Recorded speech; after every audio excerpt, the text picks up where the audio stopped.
Welcome student, diploma engineering second year third semester, subject building construction. तो building construction में जो topic है आज का वो है सरफेस फिनिशिंग। सरफेस फिनिशिंग में यानी कि सतह परिसज्जा। तो सरफेस फिनिशिंग क्या होता है ये समझना हमें ज़रूरी है। तो वैसे तो नाम से ही क्लियर हो रहा है कि सरफेस फिनिशिंग यानी कि जो हमारी सतह होती है उसको साफ सुथरा करना, वो हमारा कहलाता है फिनिशिंग। इसका सबसे पहला पॉइंट ये है plaster, plastering classification according to use and the finishes like grit finishing, rough cast, pebble, desit, plain plaster आदि। Daving proportion of mortar used for the different plaster preparation of mortar, techniques of plastering and curing। ये plastering का है। Pointing, different types of pointings, mortar use and the method of pointings। Painting, preparations and application of paints on wooden, steels and plastered wall surface। White washing, color washings and distemperings, applications of cement and plastic paints।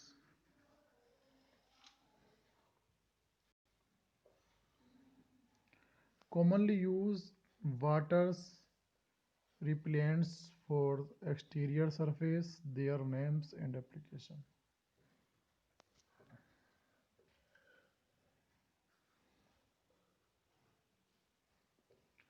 Commonly used water application repellents for the exterior surface, their names and the applications। तो ये कुछ हमारा surface finishing का syllabus है जिस पे हमें study करनी है। तो सबसे पहला आता है इंट्रोडक्शन।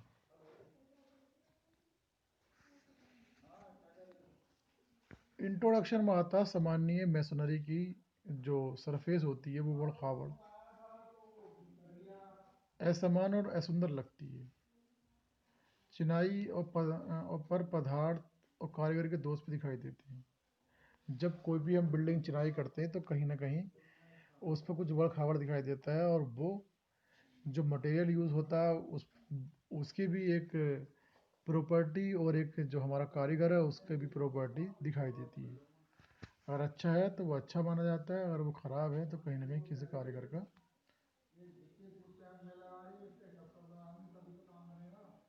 इसके अतिरिक्त मैसनरी के जोड़ों में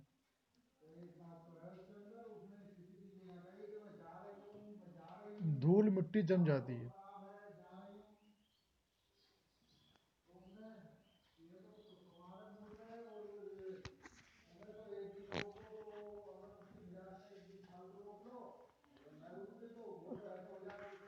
धूल मिट्टी जम जाती है और कीटाणुवादी भी घर बना लेते हैं। इन इन सब से बचने के लिए, संरचना की सजावट में वृद्धि करने के लिए चिनाई पर फिनिशिंग करना आवश्यक होता है। प्लास्टर, टीप, सफ़ेदी, रंगीन पुताई और डिस्टेम्पर आदि समापन कार्य हैं। टीप प्लास्टर से चिनाई की आयु बढ़ जाती है। अगर सजावट में वृद्धि होती है और प्लास्टर से हमें समतल सतह भी प्राप्त होती है जिस पर अन्य सामान्य कार्य जैसे सफ़ेदी, पुताई, रंगीन, डिस्टेम्पर आदि किए जा सकते हैं। अगर आपकी जो ब्रिक्स मैसनरी है, कारीगर अगर अच्छा है तो वो फिनिशिंग आएगी। उस पर अगर आपने कोई प्लास्टर किया है या आपने कोई पुट्टी वगैरह की है तो उस पर कलर करते हुए हमें कोई भी दिक्कत नहीं आती है। जितना अच्छा चिनाई होगा उसके बाद उतनी अच्छी हमारी प्लास्टर होगी, और जब आप कलर करोगे तो उसमें अनमैच प्लास्टर के कहीं भी निशान दिखाई नहीं देंगे। तो फिनिशिंग का मतलब यही है कि हम जब किसी स्ट्रक्चर को कुछ बनाते हैं तो उसको समझते हैं कि सही तरीके से हमारा बिना उबड़ खाबड़ दिखाई दिए एक सुंदर दिखाई दे। चिनाई की सतह पर सुगंध पदार्थ का लेप, प्लास्टर और प्लास्टर करने की क्रिया प्लास्टरिंग कहलाती है। चिनाई के जोड़ों का मसाले के समापन टीप कहलाती है।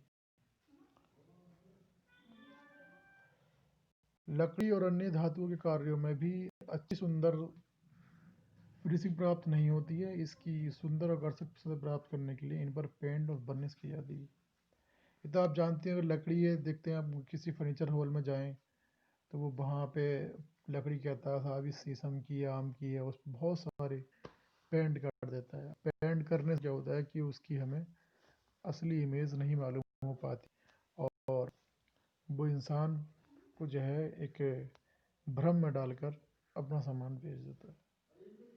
तो लकड़ी की भी फिनिशिंग के लिए हालांकि जो बेहतर लकड़ी होती है तो उनमें उसको घिसने के बाद में, रमदा करने के बाद में उस पर खास कलर वगैरह नहीं करते, मगर कुछ लकड़ियाँ ऐसी होती हैं कि जिन पर हम कलर करके उनकी सुंदरता को बढ़ा सकते हैं। बट ये हो कि किसी की चाला फेरी ना हो, तो हम उसमें तमाम बर्निश तेल के ज़रिए और एक अच्छे अच्छे पेंट के ज़रिए हम अपने फर्नीचर को और भी अति सुंदर बना सकते हैं। तो जब फर्नीचर को हम बनाते हैं और उस पर हमको कलर या कोई लेप करते हैं तो वो हमारा फिनिशिंग कहलाता है।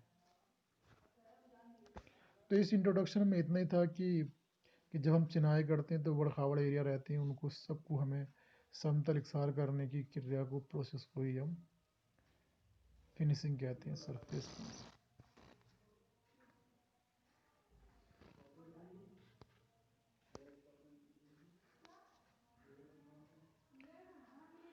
बाह्य साइड में नमी के कारण सरफेस भद्दी हो जाती है और इसी नमी से बचने के लिए सरफेस पर वाटर रिपेलेंट पदार्थ का लेप किया जाता है।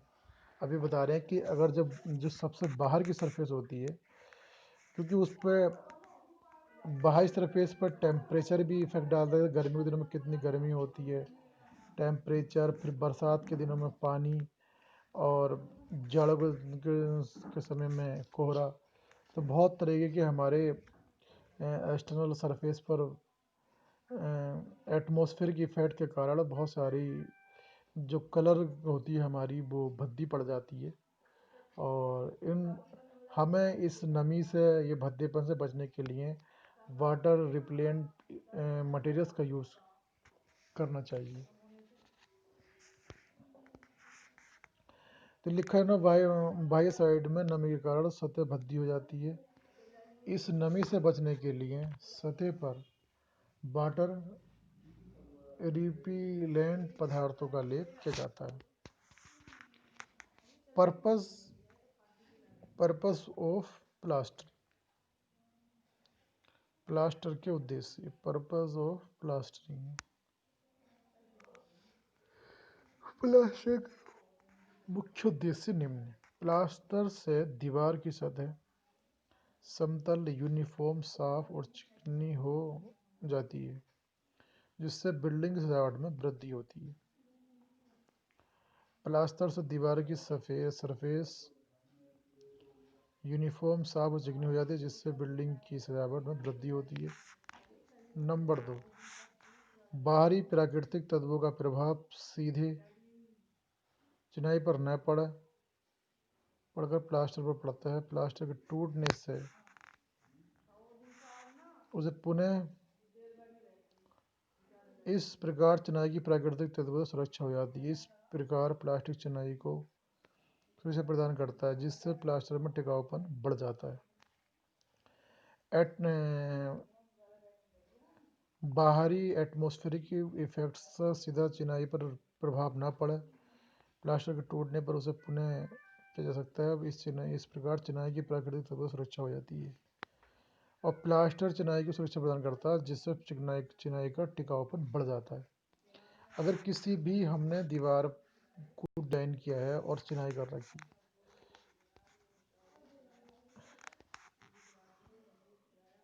तो हम इस पे क्या करते हैं इस पे प्लास्टर कर देते हैं। प्लास्टर करने से क्या होता है, ये चिनाई जो है और मजबूत हो जाती है, क्योंकि यहाँ पे जो भी बॉन्डिंग होती है वो सारी हम किसी प्लास्टर के ज़रिए उसको ढक देते हैं और फिनिशिंग भी दिखाई देती है।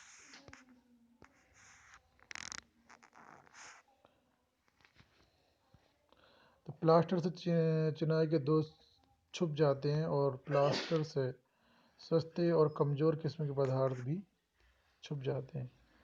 प्लास्टर चिनाई कार्य को स्वच्छता प्रदान करता है। बिना प्लास्टर की दीवार के जोड़ों में धूल, मिट्टी इत्यादि जम जाते हैं। जोड़ों में कीटाणु आदि भी स्थान बना लेते हैं। इस प्रकार बिना प्लास्टर की चिनाई जहाँ सुंदर लगती है, वहाँ पर स्वास्थ्य के लिए भी खतरा उत्पन्न होता है, क्योंकि क्योंकि जो वहाँ पर हमारे जॉइंट होते हैं उसमें बहुत सारे कीड़े मकोड़े रह जाते हैं, वो स्वास्थ्य के लिए हानिकारक है। प्लास्टर दीवार पर अन्य सजावटी कार्यों, सफ़ेदी, रंगीन पुताई, डिस्टेम्पर आदि के लिए भी समतल सतह प्रदान करता है। कि जब हमें रूम के अंदर डिफरेंट डिफरेंट टाइप के कलर्स हमें करने होते हैं, तो अगर प्लास्टर दीवार पे है तो हम अपनी इच्छा के अकॉर्डिंग कोई सा भी कलर को रूम में कन्वर्ट, कोई से भी रूम को अपनी इच्छा के अनुसार किसी भी कलर में कन्वर्ट करा सकते हैं। बाह्य दीवारों पर प्लास्टर करने से दीवार की चिनाई और जोड़ों द्वारा आने वाली सीलन काफ़ी हद तक रुक जाती है, क्योंकि डैम्पनेस जो होती है, डैम्पनेस बहुत खतरनाक होती है और ये हमारी प्लास्टर को बहुत जल्दी गिरा देती है। इसी को बाह्य दीवारों पर प्लास्टर करने से दीवारों की चिनाई और जॉइंट द्वारा आने वाली डैम्पनेस काफ़ी हद तक रुक जाती है। मिट्टी गारे की चिनाई के ऊपर प्लास्टर कर देने से परसा में जोड़ों का मसाला नहीं निकलता है, जिससे चिनाई का टिकाऊपन बढ़ जाता है। वैसे इसके लिए टीप भी की जा सकती है। अगर हमारी जो ब्रिक्स मैसोनरी है, अगर वो गारे की चिनाई की है, तो उस कंडीशन में हम क्या करते हैं कि हम बाहरी टीप को मसाले से कर देते हैं, ताकि कोई भी मिट्टी हमारी बाहर की ओर न जाए और बरसात के दिनों में वो टीप अंदर को पानी ना आने दे और उसकी चिनाई टिकी रहे। यहाँ पर यह बात स्पष्ट रूप से समझ लेनी चाहिए कि प्लास्टर से दीवार की सामर्थ्य में कोई वृद्धि नहीं होती है और प्लास्टर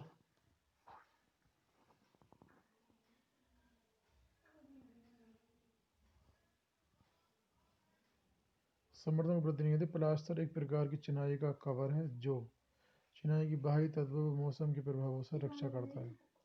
प्लास्टर के टूट कर गिर जाने और अछिद्रित हो जाने पर सतह पर दोबारा प्लास्टर कर दिया जाता है। इस प्रकार प्लास्टर से चिनाई की आयु बढ़ जाती है। तो किसी भी दीवार पर प्लास्टर करने से उस दीवार की जो लाइफ है बढ़ जाती है, क्योंकि उसमें कुछ दीवारें होती हैं और वो दीवारें हमारी बढ़ जाती हैं।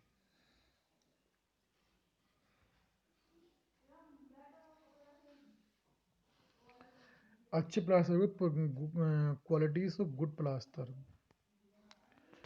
तो एक अच्छे प्लास्टर के गुण क्या होना चाहिए, proper qualities of good plaster. एक अच्छे प्लास्टर के निम्न गुण होने चाहिए। प्लास्टर की सतह सरफेस, प्लास्टर की सतह मौसम से होनी चाहिए, अर्थात इस पर धूप, वर्षा, तापक्रम परिवर्तन आदि का प्रभाव नहीं होना चाहिए। तो वेदर प्रूफिंग होनी चाहिए, यानी कि प्लास्टर की जो सरफेस है वो वेदर प्रूफिंग होनी चाहिए, अर्थात इस पर धूप, वर्षा, तापक्रम आदि का प्रभाव नहीं होना चाहिए। प्लास्टर के सूखने पर उसमें दरारें, फफोले या अन्य दोष उत्पन्न नहीं होने चाहिए।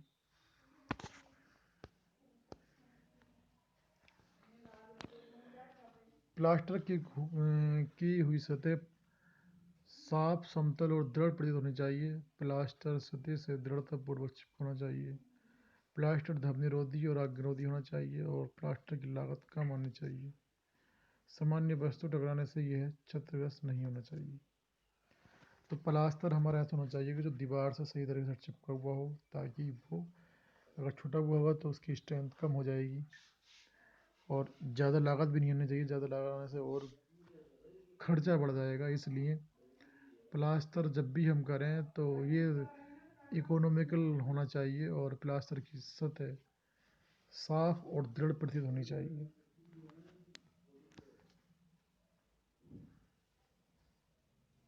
Mortar for plastering.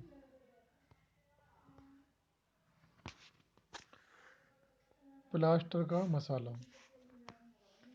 Mortar for plastering अनुच्छेद 10.3 में बड़े सभी गुण प्लास्टर के मसाले पर निर्भर करते हैं। प्लास्टर का टिकाऊपन, एडहीशन, चिकनापन,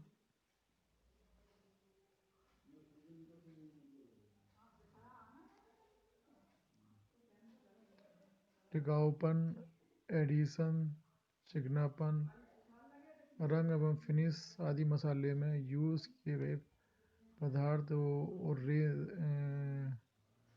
और कार्य कुशलता पर निर्भर होता है। प्लास्टर के मसाले के दो मुख्य घटक हैं: बंधक पदार्थ, बिल्डिंग मटेरियल। जब प्लास्टर करते हैं, ये सिंपल सी बात है कि इसके क्या है, दो दो दो प्रमुख मुख्य घटक हैं। एक तो है बिल्डिंग मटेरियल और दूसरा है एडल्टेरिंग्स ऑफ और फाइन एग्रीगेट। इन दोनों घटकों को उचित अनुपात से मिलाकर और पानी मिलाकर प्लास्टर का मसाला तैयार कर लिया जाता है। बंधक पदार्थ प्लास्टर का मुख्य पदार्थ है। प्लास्टर की स्ट्रेंथ और एडहीसिव प्रॉपर्टीज बंधक पदार्थ के कारण ही होते हैं। मसाले की लागत भी बंधक पदार्थ और उसके अनुपात पर ही निर्भर करती है। बंधक पदार्थ के रूप में सीमेंट, चूना, चिकनी मिट्टी का यूज़ किया जाता है। प्लास्टर के मसाले का नाम बंधक पदार्थ के नाम पर ही रखा जाता है। सीमेंट मसाला, चूना मसाला, गारे का मसाला प्लास्टर के नाम से भी का नाम भी मसाले के नाम पर ही होता है। सीमेंट प्लास्टर, चूने का प्लास्टर, गारे का प्लास्टर। प्लास्टर के जमने पर उसमें श्रिंकेज होती है, जिससे प्लास्टर की दरारें पड़ जाती है। इन दरारों को कम करने के लिए मसाले में एक एपरिमिश्रिक या मिलाया जाता है। एपरिमिश्रिक मसाले के सुगड़न की प्रवृत्ति को कम करते हैं, जिससे प्लास्टर में दरारें नहीं पड़ती हैं। इसके अलावा मिलावा एक सस्ता पदार्थ होता है, जिससे प्लास्टर की लागत भी काफ़ी कम हो जाती है। मिलावे के रूप में फाइन सैंड, सुर्खी और फ्लाई ऐश, सिंडर आदि का यूज़ किया जाता है। विशेष परिस्थितियों के लिए प्लास्टर में कोई गुण विशेष जैसे साउंड प्रूफिंग, फायर रेसिस्टेंस आदि विकसित करने के लिए उसमें विशेष रासायनिक पदार्थ मिलाए जाते हैं। ये रासायनिक पदार्थ बाजारों में विभिन्न ट्रेडों के नाम से उपलब्ध होते हैं। तो साउंड प्रूफिंग और फायर रेसिस्टेंस विकसित करने के लिए कई विशेष प्रकार के जो केमिकल मिलाते हैं, जिससे साउंड प्रूफिंग हमारा प्लास्टर हो सके।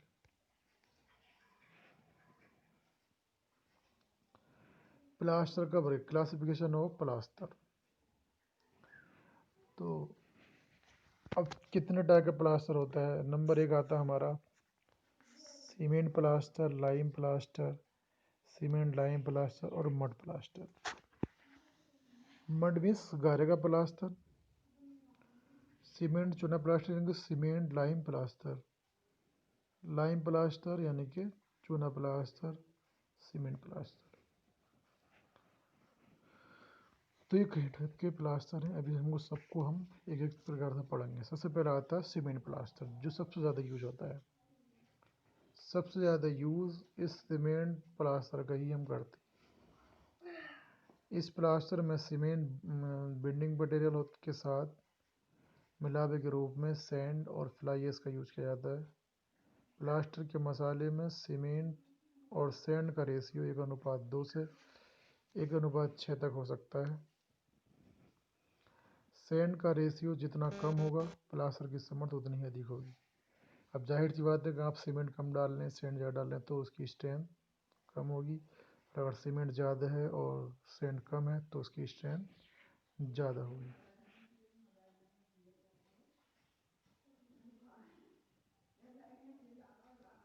प्लास्टर के मसाले में सीमेंट बालू का अनुपात 1:2 से 1:6 तक हो सकता है, और सैंड का रेशियो जितना कम होगा प्लास्टर की समर्थ उतनी ही अधिक होगी। ये आप सब जानते हैं,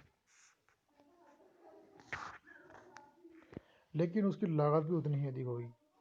प्लास्टर कार्य की स्थिति के अनुसार उपयुक्त अनुपात का मसाला तैयार किया जाता है।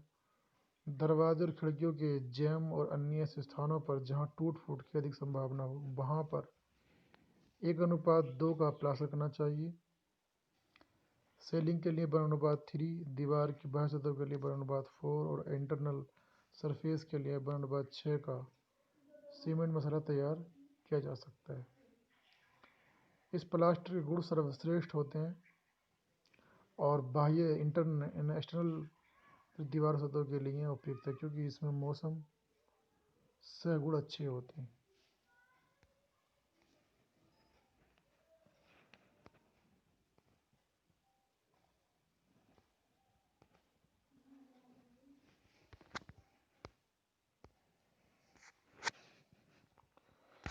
तो आता लाइम प्लास्टर। इस प्लास्टर में चूना बिंडिंग मटेरियल के रूप में, एग्रीगेट के रूप में सुर्खी या सुर्खी रेत संयुक्त रूप से यूज किए जाते हैं। प्लास्टर के लिए मसाले में चूना सुर्खी का अनुपात 1:1, 1:4 तक होता है। मसाले की जो स्ट्रेंथ बढ़ाने के लिए मसाले के प्रति 1 घन मीटर में 1.5 kg गुड़ या 1 किग्रा सनी है मिलाई जानी चाहिए। मसाला बनाने के लिए अच्छी प्रकार बुझे हुए चूने का ही यूज़ करना चाहिए। अगर मसाले में चूने का कुछ कण बिना बुझा रह जाता है तो ये बाद में एटमॉस्फेरिक से नमी सोख कर बुझते हैं और बुझने की क्रिया के फलस्वरूप फूलते हैं, जिससे प्लास्टर में फफोले या ब्लास्टिंग से पड़ जाते हैं और सतह खराब हो जाती है। इस प्लास्टर के मौसम से गुण अच्छे नहीं होते हैं, इसलिए ये प्लास्टर बाह्य सरफेसों के लिए उपयुक्त नहीं है। इंटरनल सतहों के लिए प्लास्टर सीमेंट प्लास्टर से भी अच्छा रहता है। जो चूना प्लास्टर है ना, तो वो जो है हमारा सीमेंट प्लास्टर से भी अच्छा रहता है अंदर के लिए। अब बाहर लगा देंगे हम सीमेंट मसाले को, यानी कि चूना मसाले को, तो वो पानी से खराब हो जाएगा, समझे। इसलिए इस प्लास्टर के मौसम से गुण अच्छे नहीं होते हैं, इसलिए ये प्लास्टर बाह्य सतहों के लिए उपयुक्त नहीं है। आंतरिक सतहों के लिए ये प्लास्टर सीमेंट प्लास्टर से भी अच्छा रहता है, क्योंकि इस पर वाइट वाश की पकड़ अच्छी होती है। ये प्लास्टर ऐसी जगहों पर भी इस्तेमाल नहीं करना चाहिए जहाँ नमी रहती है। इस मसाले की लागत सीमेंट प्लास्टर से कम आती है। आजकल इस मसाले का यूज़ बहुत कम होता है, वास्तव में चूना ही प्रयोग नहीं होता है। अब चूना हम बहुत कम यूज़ करते हैं, चाहे अगर हमारे पास अगर कोई जानवर बांधने की जगह से गाय वगैरह बांधते हैं और उसकी दीवारें होती हैं, वहाँ अगर हम चूने का प्लास्टर कर दें तो वो और भी गलत हो जाता है। तो चूने का तो यूज़ आज की तारीख में हम बहुत कम करते हैं। नंबर थर्ड आता है सीमेंट चूना प्लास्टर, यानी कि ऐसा प्लास्टर जिसके अंदर सीमेंट भी हो और चूना भी हो। सीमेंट प्लास्टर की समर्थ अन्य गुण उत्तम श्रेणी के होते हैं, लेकिन इस प्लास्टर की लागत अधिक आती है। चूना प्लास्टर सस्ता पड़ता है, लेकिन उसकी समर्थ अन्य गुण निम्न श्रेणी के होते हैं। दोनों प्लास्टर के अच्छे गुण सीमेंट प्लास्टर की समर्थ और चूना प्लास्टर की कम लागत को एक साथ प्राप्त करने के लिए सीमेंट और चूना दोनों को संयुक्त रूप से मिलाकर सीमेंट चूना प्लास्टर तैयार किया जाता है। यह बाह्य सतह और नमी वाले स्थानों को छोड़कर सब जगह यूज किया जा सकता है। इस प्लास्टर का प्रचलन नहीं है। नंबर 4 आता है गारे का प्लास्टर यानी कि मड प्लास्टर। इसका मसाला चिकनी मिट्टी से तैयार किया जाता है। चिकनी मिट्टी बंधक पदार्थ के रूप में कार्य करती है। पहले ज़माने में ज़्यादातर लोग इसी मड प्लास्टर का यूज करते थे। अभी भी अब भी ऐसे ही करते हैं। मिट्टी मिट्टी स्वयं एक बहुत सस्ता पदार्थ है। इसमें कोई मिलावा नहीं किया जाता है। सूखने पर चिकनी मिट्टी में पड़ने वाली इस दरारें को रोकने के लिए मसाले में गेहूं का भूसा या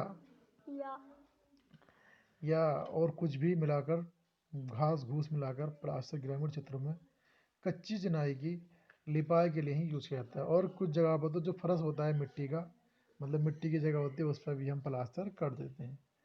तो स्टूडेंट इस लेक्चर में इतना ही। Thank you class. कल मिलेंगे।